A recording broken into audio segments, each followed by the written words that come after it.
Le pendule de Foucault est un objet merveilleux, plein de poésie. Pourtant, c'est juste une masse accrochée à un fil, à un câble. Ce côté merveilleux est sans doute associé à son mouvement lent, avec une période de quelques secondes, 8, 10, 12 secondes, suivant la longueur du fil.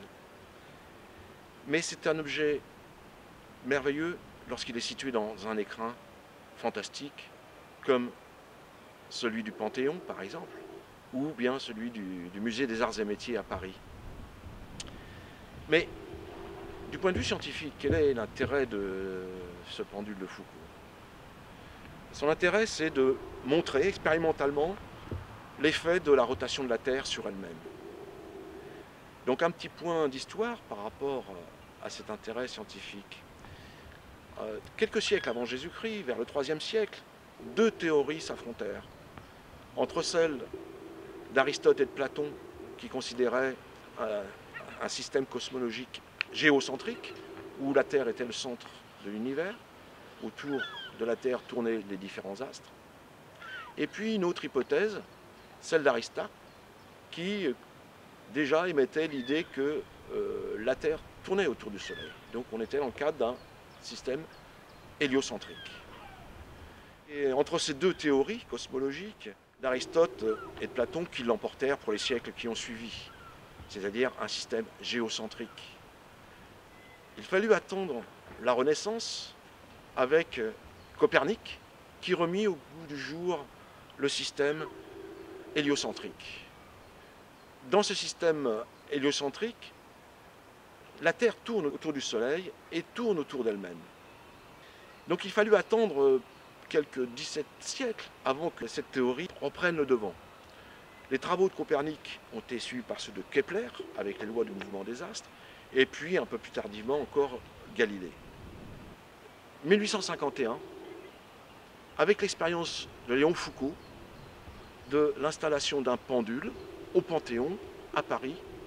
Enfin, l'objectif de Foucault était de montrer à tous, au public, aux notables, que, effectivement, on pouvait montrer l'effet de la rotation de la Terre. C'était quelque chose qui n'était pas acquis dans toutes les couches de la population, cette affaire-là. Un pendule de Foucault, comment ça marche? Eh bien, c'est un simple poids, une masse, ici une sphère, une boule, accrochée à un fil, qui oscille avec une certaine période. Ça fonctionne exactement comme une pendule de grand-mère. Et cette période d'oscillation, ici, n'est fonction que de la longueur du fil. Cette oscillation se produit, si on regarde sur quelques périodes, se produit dans un plan. Le pendule oscille dans un plan. Mais si on observe sur un temps suffisamment long, on va se rendre compte que ce plan d'oscillation tourne autour de la verticale.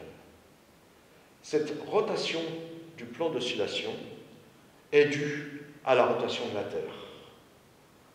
Ainsi, où nous nous situons, au Havre, ce plan d'oscillation va faire un tour complet en 32 heures.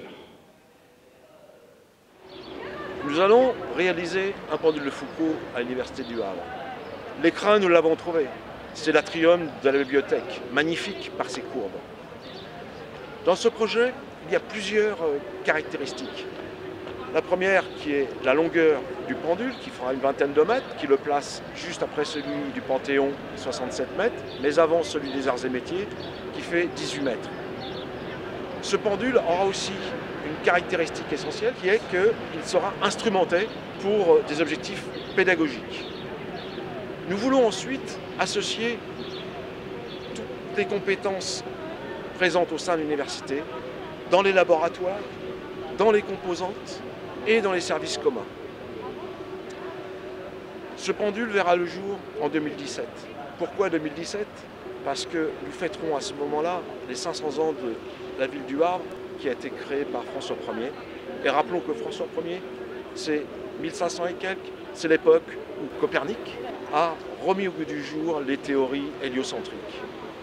La boucle est bouclée.